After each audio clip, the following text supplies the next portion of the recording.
So in the lifespan of CSGO, Valve has released new guns into the game. Some have been good, some have been alright, and some have been downright awful. So in my opinion, the perfect example of a good gun being added into CSGO is the M4A1S, and let me tell you why I think that. So the M4A1S is optional, and you can take off the M4A4 and put the M4A1S on, and it has its advantages and its disadvantages, which is a good thing. It is actually the exact opposite of the M4A4 when you think about it. With the M4A1S, it's better at a range, while the M4A4 is definitely good at a closer range. Also, you only have 20 bullets, so therefore, the M4A1S is only good for taking out 1 or 2 opponents, while the M4A4 has 30 bullets and is definitely good for taking out even more enemies than that. The M4A4 of course does not have a silencer, while the M4A1S, which you can tell by the name, obviously has a silencer, so you can play more passive and you can play a little bit more stealthy, while with the M4A4 is more for aggressive players.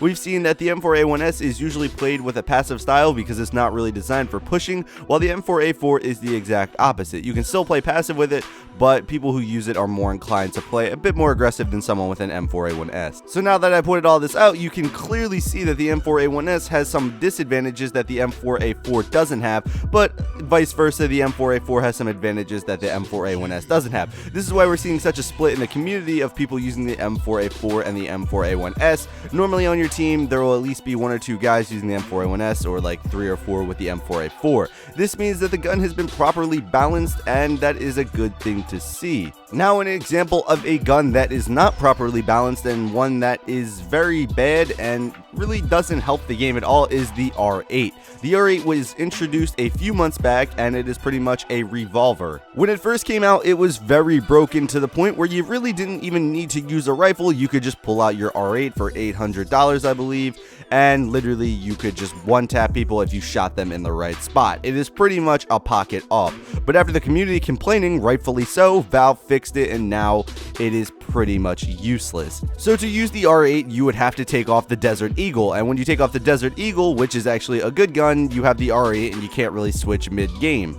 So when the R8 got nerfed, there was really no point, because they nerfed it so hard to the point where it was pretty much a deagle that took longer to shoot, and that is something no one wanted, and that's why you don't see the R8 ever being used now, unless you're in maybe like Silver 1. So I'm not going to talk about every single gun that was added into CSGO, but the last 2 I want to talk about are the CZ and the Tech 9. When they added the CZ and the Tech 9 to the game, both were considered very OP when they came out, and a lot of people wanted to see them either nerfed or just taken out of the game completely. Over time, both were nerfed, and they're pretty much all good now, in my opinion. A lot of people still argue that the Tech 9 is a little bit OP, and in my opinion, it's not really too bad. If you've played the previous version of Counter-Strike when it was originally released, you know how bad it is.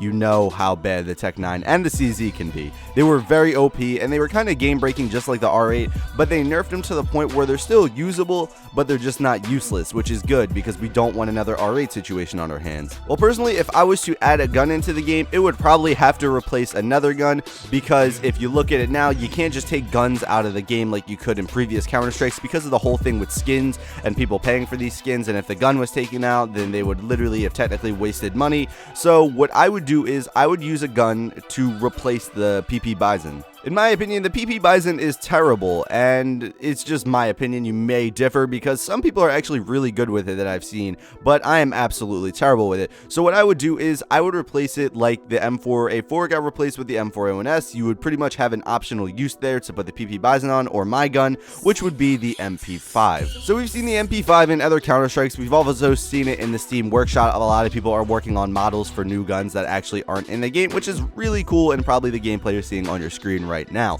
But what I would do is, you know how the PP Bison doesn't really do a lot of damage but shoots fast?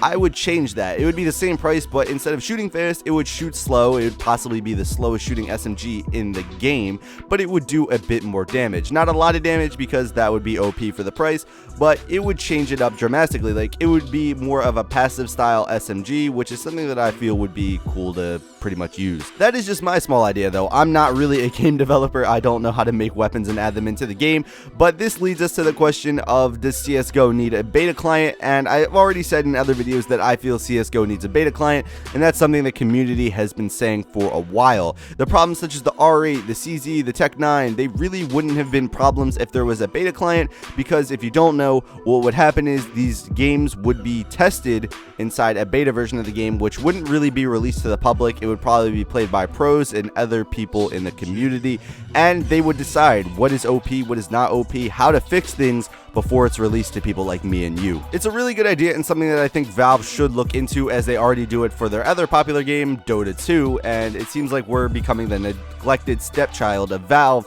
because we're just clamoring for the things that Dota 2 already has. But yeah, guys, those are my opinions on new guns in CSGO. Would you guys actually like to see any more new guns in CSGO? Tell me in the comments down below. What do you want to see? Do you want to see an MP5? Do you want to see more shotguns? Do you want to see more snipers? Tell me in the comments down below. And if you like this video, how about you hit that like button? And if you dislike this video for some odd reason, how about you hit that dislike button? And if you're new, how about you subscribe? And when this video does reach 500 likes, we'll be uploading next one. So be sure to smash that like button. But yeah, guys, this has been The Chosen One Inc. And as always, peace out.